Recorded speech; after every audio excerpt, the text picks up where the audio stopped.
Testing, testing. One, two, three. Looking good, looking good. Thank you, everyone that is joining right now. Welcome into the weekly movie update. This is episode 23 now. So thank you for everyone who's been sticking alongside it. And also, hope you've been having a great week. And I hope you're set up for an awesome Halloween. I love Halloween. I absolutely love it. I'm not one of those people that says that it is my favorite or one of my favorite holidays, but I love Halloween. It is one of the only times during the year, there are normally two, one of the only times during the year where you get to just talk about movies. First of all, there is the Oscars, but no one gives a shit about the Oscars anymore. And then you have the holiday season. And when it comes to the holiday season, you normally get Christmas, you normally get Thanksgiving, and then Halloween. There are hardly any Thanksgiving movies. And Christmas movies, I feel like people get very boring with their Christmas movie takes because people are normally very traditional with the correct answer, which is It's a Wonderful Life.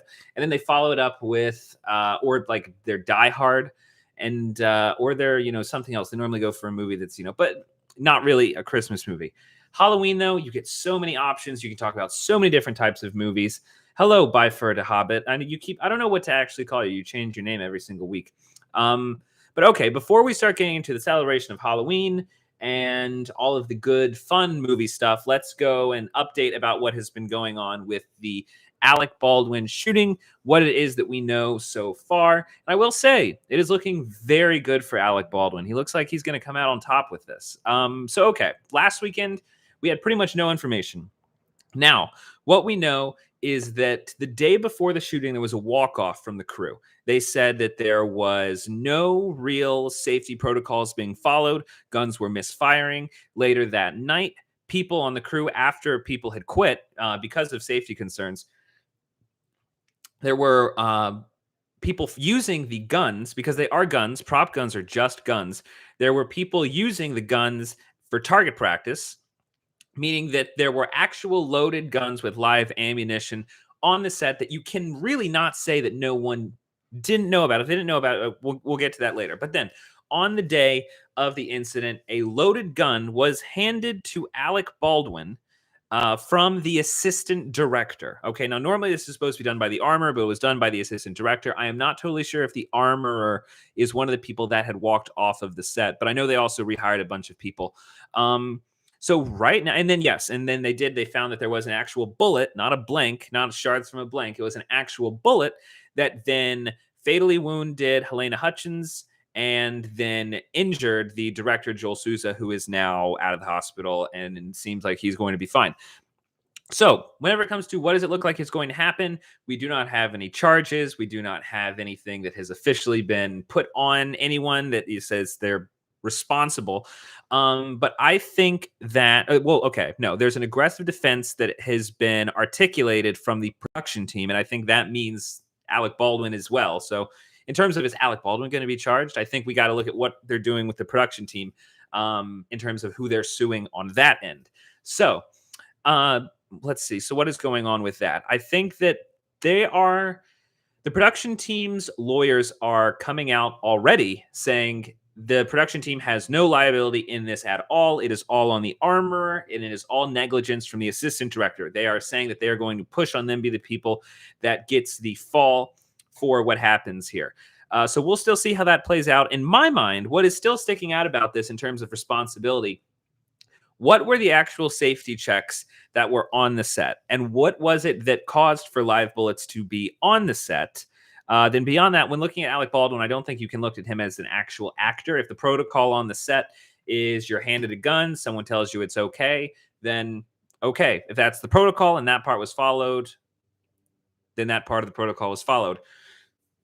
But still, as a person, this is going to live with him for so long. And what I would say, anyone that has any inkling about what it comes to whenever it comes to holding or maneuvering or just a gun in general, if you are handed a gun and you are going to have to fire it, you check the chamber for any type of live ammunition before you fire it. I'm terribly sorry, but if that is something that is not eating up Alec Baldwin for the rest of his life, then the man is a damn near psychopath.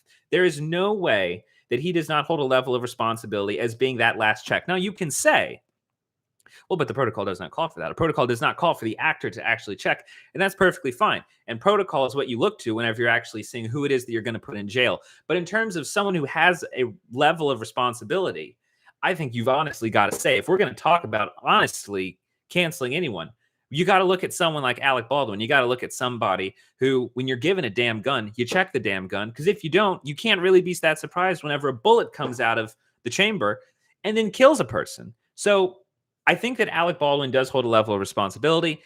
There, does he hold 50%, 100%, 5%? That is what remains to be seen. But it is not very surprising. No one is putting a ton of pressure on Alec Baldwin and said he's getting tons and tons of sympathy, because of course he is. I mean, he was the voiceover on Thomas the Tank Engine, for Christ's sake. He's not really trying to be that mean to anyone. So it's fine. But look, what I really hope does come from this is, and I think it is kind of a little bit, is that it animates the workers in Hollywood to really push more on what's going on with the strike, because the strike is still happening. It's okay. Well, the strike is not still happening, but that is still a possibility that is in play.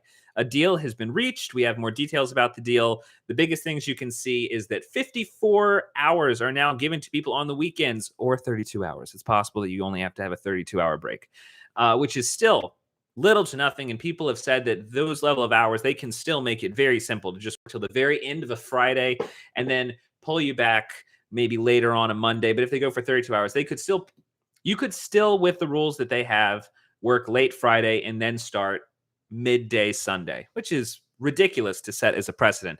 Then there's also 3% annual raises. And so next we're waiting for a vote from managers. If managers vote that this thing is shit, which it is shit, then process starts right back over. And the Instagram that I've told you guys to follow, and do still go follow this, IA Stories, it hasn't been posting anything, which is very strange that IA Stories hasn't been saying anything. The person that was running it posted his personal information, and then he stopped saying things. So I would be surprised if something is not pressuring him to either keep quiet, or I don't know. I'm not saying exactly what's going on, but IA Stories was a huge motivator to get some type of systemic change going on in Hollywood. The fact that I just hope the Alec Baldwin story does not get swept under the rug, because there's got to be something. There's got to be something that pulls Hollywood out of this dark ages, early 1900s mentality of how you've got to work week round to do a bunch of stuff. And if Alec Baldwin killing someone isn't going to do that, then I don't know what's really going to do that. Okay, let's get to a few more enjoyable stories. So you might have seen Squid Game, a global sensation, a lot of fun. As time goes by, I don't think that it is necessarily a very long-lasting story, but it is an interesting story, and it's very addictive to watch whenever it's on. So it's pretty fun. I saw this yesterday. So LeBron James came out and said that he just went, and to be fair to LeBron, he didn't say this right into the mic.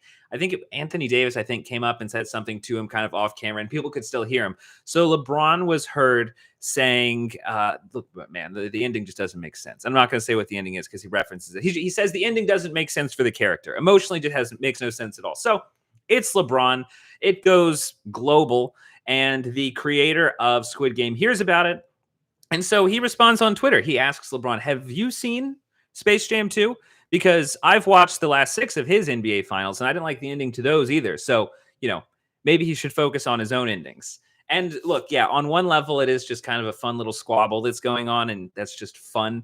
But I think people still have eyes on, and again, I don't know a ton about sports. I cannot speak to how LeBron is on the court. From what I hear, he's pretty outstanding. So I can't really say anything about him there. But if you are going to play in the media landscape, yeah, I know he's with the Lakers. Yes, he's with the Lakers. But if you're going to play in the media landscape, you have to, and you're going to talk shit, you have to either have the audience, the box office, or the critics completely on your side. So yeah, Paul Thomas Anderson could take a swipe at Michael Bay, and Michael Bay will say, I have the box office, and Paul Thomas Anderson will say, well, I got the critics, man. So what? LeBron, he's new to the entertainment game, and Space Jam 2 is pure crap. You can check out my review on the channel of that.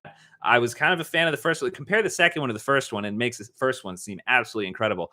But that was just a funny story. Like I love seeing LeBron come out and just kind of make one of these like huge.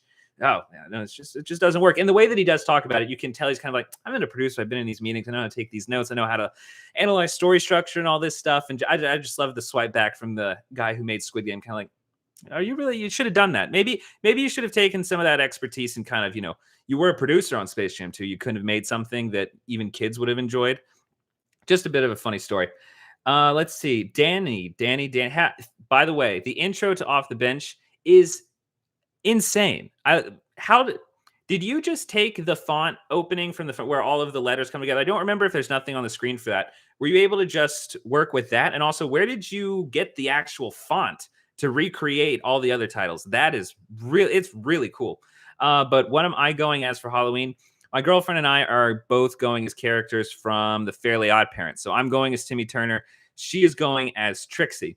We're supposed to go to a rooftop party tonight in the city, but it is freezing here, which isn't terrible on its own, but it's also supposed to rain. So I don't know how a rooftop party is going to go, but we've got a house party tomorrow. And I was watching Off the Bench a little bit today. What are you going as for Halloween? It didn't sound like you were going as anything, but I don't know if maybe they're going to a few parties or something. But okay, next story is also just a little bit of a pretentious.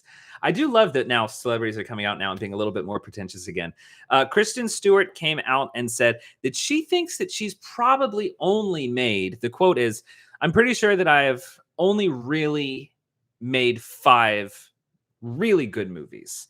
And I just thought this was hilarious. I was in the airport going from Texas back here, and I saw that, and I was kind of like, that can't be. So I read through it, and she was being it sounded like sincere, kind of like if you are someone like Paul Thomas Anderson, you've been nominated for multiple Oscars through multiple different categories, and you've made movies that audiences and critics seem to respond to, then yeah, if Paul Thomas Anderson were to say, I think I've really only made 2 movies, and people are like, dude, but you've been nominated for Oscars like 4 times, and you think you've only made 2 good movies. What's going on here?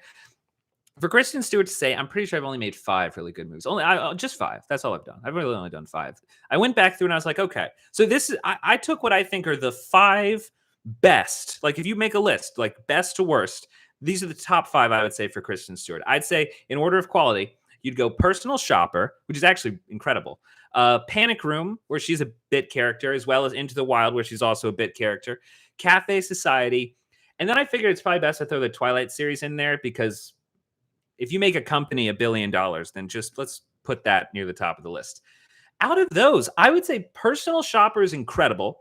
I would say Panic Room is fine. And then I'd say Into the Wild also is fine. So I would count that Kristen Stewart has made 1 really good movie, and then she's made 2 okay movies. And honestly, I don't think she would count a movie she made with Woody Allen as one of her best. So I would ask Kristen Stewart, what are your 5? Because I can't really imagine, we're talking really good movies here. So again, I thought it was fun to see. There's another story here wait, Danny, you're coming to New York City. When are you coming? I remember you were talking about that a few weeks ago.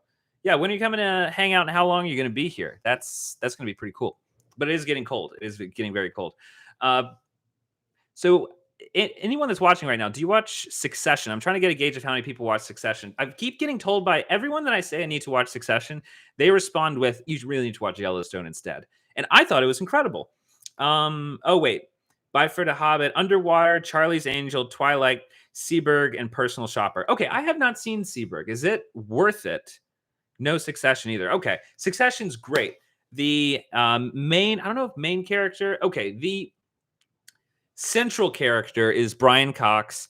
Look him up. You'll definitely recognize him. Incredible actor. You can tell he's one of these actors that comes from the stage, so he's no bullshit. And he's coming out with a new book. I don't remember the name of it, but okay. And he's been in Succession. He was the first person to play Hannibal Lecter on the screen. Succession is absolutely incredible. The episode that came out this Sunday, whenever it was at the end, I felt a little bit like, I want more of the really intense moments that you had that ended the second season. But you can tell that they're building up to it, and I can't wait. So I'm just enjoying it week by week. It's an incredible show. But Brian Cox is coming out with a new book, and in it, he trashes a ton of A-listers. It is some wild stuff to read some of these quotes.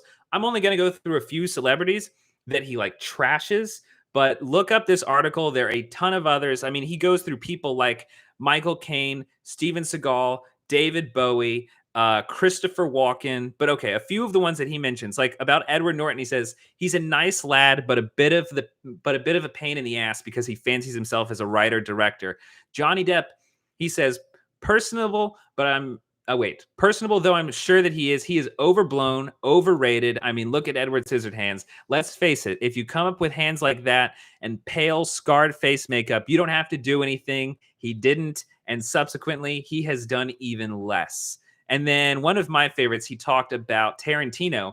He said, I find his work metricious. It is all surface, plot mechanics in place of depth, style where there should be substance. I walked out of Pulp Fiction. That being said, if the phone rang, I would do it.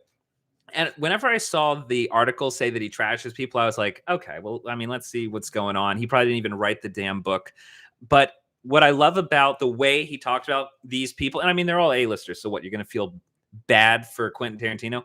But the way he talks about them at a level of critique that I feel like is the coolest level of critique, where someone can say something about either someone or something that you love, and they point something out in such a way where it's like, okay, all right, no, I may love Tarantino, but you've got a point there. So I thought that was funny. Again, go look that one up. But he does say that apparently Morgan Freeman and Alan Rickman are incredible people to work with. R.I.P. Alan Rickman. And then he ended it off with saying, I'm expecting that probably never to hear from any of these people again, but that's just the way it goes. So I thought that was sweet. Okay, now really the important question of the week. Who that is watching this, and even if you're watching this after the stream, who has seen Dune? Okay, I've seen it once. The IMAX screens were so full, I didn't even get to see it on IMAX whenever it came out. But going into Dune, we knew that it cost a godforsaken amount of money, about $165 million, higher than the budget that he got for the director got for Blade Runner 2049, which tanked so badly. Felt so bad for the guy to lose that much money, because you don't know exactly if that means he's going to be able to do something at that level again.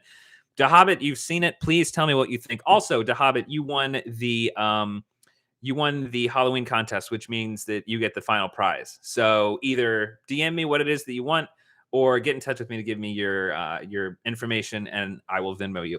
But it already has a sequel. This thing already has a goddamn sequel. Like it has now made $220 million internationally. It is okay. On what I'm not gonna speak to actually what goes on in the movie. There's a review coming out next week. Subscribe to the channel. But from a technical perspective, to see this on IMAX, and I saw James Bond the week before on IMAX. There is something about seeing movies at that size that makes anything better, because just the quality of the projection, the color, the sound heightens every element of what you're watching. So it makes any movie incredible.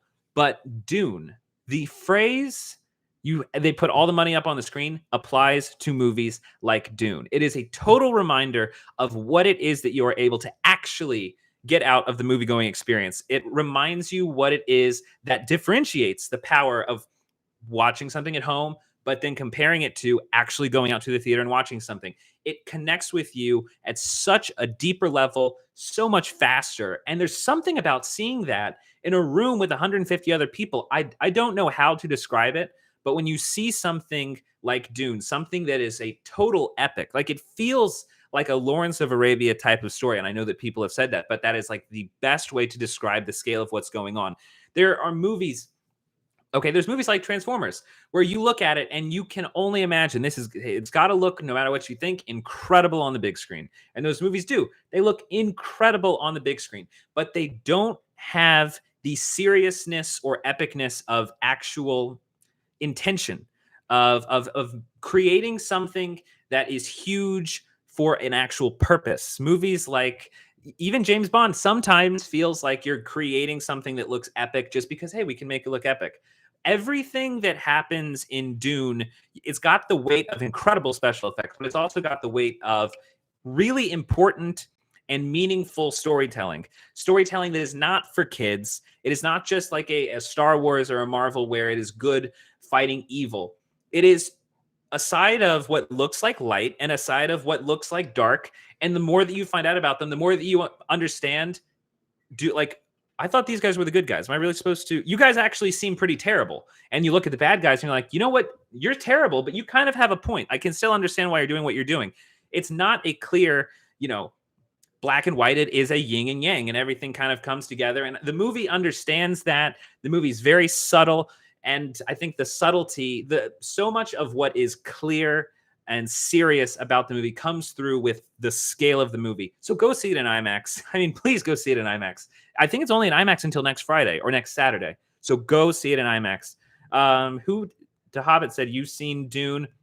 You prefer Dune 1984 more than the new Dune because we got a complete story in Dune 1984. Okay, that is one thing I do feel part of that as well. I don't know if I feel the 1984 version over it, but the complete story. But also, I'll think about this more for the actual review. There is something about how we've been lacking on grand storytelling in movies for so long that something like this that can excite people and then give them like okay, we'll see you in 2 years. It's kind of like okay, maybe in the 2 years before we get the new Dune movie, other studios can take advantage and give us some actually good fucking stories. I'm fine with waiting if it can inspire people. Oh, I can make a few hundred, million or something like that on a movie like this.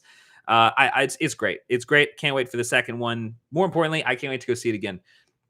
Okay, moving on from Dune. Trailers of this week. So there's a trailer for Buzz Lightyear. There's going to be a movie of Buzz Lightyear, and I don't quite know how I feel about that. It's Pixar, so hey, I'm going to watch anything that Pixar does. But it's an origin story for Buzz Lightyear. And Buzz Lightyear, the toy, has its own journey discovering what it means to become part of a unit, become part of discovering who it is that you are, and then becoming part of a group, becoming part of a unit, pretty much becoming part of a community, finding community and realizing what that means, even if you don't think that that's what you are designed for. Even if you think that you're Buzz Lightyear, a space ranger, in fact, you're going to actually find more purpose in life by being with your community, learning who it is that you actually are, because you know what? You're not a kid forever, and you find out that you're not really intended to do the thing you want to do when you were a little kid.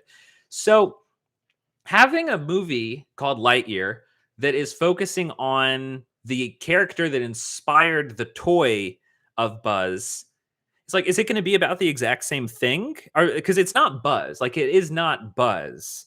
So that I don't know what to be hyped about with this. So I am not saying that I'm not excited for it. I'm just saying there's a big old, okay, we'll see how this goes. It not that excited about it, but we'll see. We'll see. Also, I noticed that Lamb, that movie, which I still have not seen Lamb, but it was produced by Bela Tarr, which is just a very interesting Hungarian director who's made one of the longest movies ever made at 7.5 hours. Did not know that. Just found that out today. So figured that I'd bring that up. Also, It Follows is the review of today. Will be coming out later. I apologize that is late, but it is a movie that I feel like on the surface, scary up to a point, but tries to be deep, fails at it because the movie doesn't even follow its own rules a lot of the time. So I'll put that up. But look, for Halloween tonight, if you have not seen It Follows, do check it out because it is creepy and it's a perfect type of movie. Perfect type of movie for Halloween. Don't watch Lamb, complete dull and lacks a payoff. Well, I guess that is kind of the hit or miss whenever you have A24. But okay, in a week where we got a movie as incredible as Dune, a book that so many people have said for decades that it is unadaptable, I wanted to just end with the quote that if it can be written or thought, then it can be filmed, from the great Stanley Kubrick. So thank you for everyone that has joined along. Thank you everyone that has been watching, following. If you have not subscribed, please do subscribe to 5 Minute Critic for future updates on reviews and movie news.